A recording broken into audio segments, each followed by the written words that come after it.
Hello, I'm Valeria, and this is my project of exploring the theme identity in the search engine by Sherman Alexie. To start, we have the first quote that says, "If she lived with a white person, Corliss knew she'd quickly be seen as ordinary, because she was ordinary." This is when Corliss is describing how she enjoyed her solitude. This quote supports the theme of identity because it allows the reader to understand and have a glimpse as to how Corliss sees herself. She believes she is just like any other ordinary person. I chose this picture because the heads of the people surrounding the person appear like mirrors. It shows how everyone is just as ordinary as the person next to them, which relates back to Corliss calling herself ordinary. The next quote correlates with the first quote as well. It is, "If word got around that Corliss was ordinary, even boring, she feared she'd lose her power and magic." Corliss gives a reason as to why she doesn't want people to know that she is ordinary.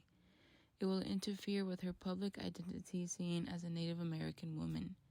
She believes she'll lose the specialness, quotations, that comes with being an indigenous woman when people find out that she is just like any other ordinary person. The picture I chose demonstrates that worry or fear Corliss describes.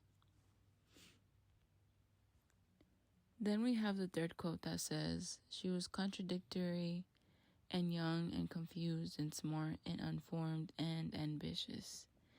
This is when Corliss knew her complexity of a personality. She knows that she doesn't completely resonate with her family and her tribe because she viewed white people and the world differently. This quote is able to describe Corliss and showcase the constant crisis she has with herself regarding how she views the world. I decided to put a picture of a person reading because Corliss likes to read, which also portrays her intellect and passion for reading and writing. Then we have the fourth quote that says, "How could she tell her family that she didn't belong with them, that she was destined for something larger, that she believed she was supposed to be eccentric and powerful and great and all in the world?" This quote portrays that constant battle Corliss has with sticking to tradition, but also exploring her own ambitions, like poetry. She explains how she felt different and out of place when compared to her family, which definitely affects her identity. When you know you are meant to think and act a certain way because that's how you were raised or taught, but can't because it goes against your own personal views and goals. Here, this picture shows the group of people, which I would say is Corliss's family, laughing at her for having different ambitions and interests, which also relates back to the section of when her uncles were laughing at her for liking poetry written by a white man. Then we have the next quote here that says, "We were once indigenous to this land, must immigrate into its culture. I was born 1 mile south and raised 1 mile north from the place on the Spokane River where the very first Spokane Indian was ever born, and I somehow felt like a nomad, so Harlan Atwater must feel completely lost." Here, Corliss is trying to understand Harlan about feeling like he didn't belong. This introduces the issues Harlan developed with his own identity, being a Spokane that was raised by white parents. And here's just a picture of the river that she is talking about. Following that, Harlan describes how he feels trapped and how he didn't necessarily belong to one group or the other. The quote reads, "No matter what I write, a bunch of other Indians will hate it because it isn't Indian enough, and a bunch of white people will like it because it's Indian. Do you know what I mean? If I wrote poems, I'd feel trapped." He addresses that constant battle between wanting to be able to relate to fellow Native Americans, but couldn't due to being raised off the Reb and being raised by white people, surrounded by white culture. Here, I just show a little figure trapped in a bubble, which represents the trapped feeling Harlan felt when writing poetry. The next quote is, "I started writing poems to feel like I belonged," he said, "to feel more Indian." Harlan starts to go into depth as to why he decided to write poetry, which also ties into the quote prior to this one. Harlan struggled with his identity because he was unable to relate to those around him, which is why he escaped to poetry. He wanted to feel like he belonged somewhere, to feel like he could connect more with his roots and culture, which is why he started writing these poems.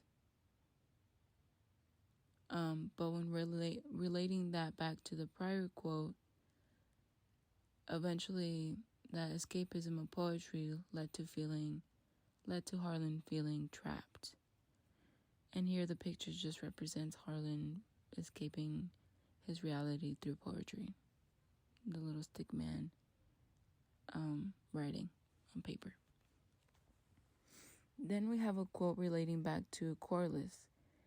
It says, "But I exist," she shouted to the world, "and my very existence disproves what my conquerors believe about this world and me. But since my conquerors cannot be contradicted, I must not exist."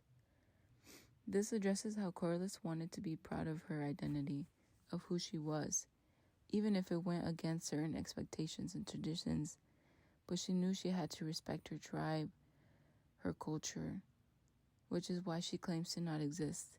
She feels like she is unable to express who she really is because it would be frowned upon. The picture represents her identity ripping because she is unable to express herself. The next quote is, "Never pretend to be an Indian when you're not." This quote supports the theme of identity because it addresses the need people feel like they have to do. It addresses the need for people to pretend to feel like they can fit in. Harlan pretended to be more Native American than what he actually was, which caused a huge identity crisis in his life. Many people feel the need to hide or to pretend to be something they're not, and Harlan is a good example of that.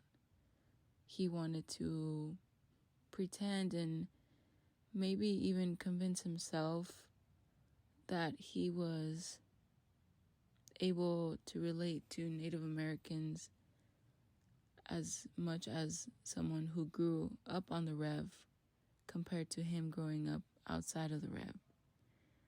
This picture shows the people pretending to be someone or something that they're not and hiding their true selves, just like Harlan. Lastly, we have this quote that says, "The two most honorable and loyal people in my life are my white mother and my white father. So you tell me, kid, what kind of Indian does that make me?" This reveals the struggle Harlan still has with his identity, the confusion between being a Native American raised by white parents he loved. They were taught to fear and be cautious of white people, but yet Harlan came across his parents that gave him everything he needed.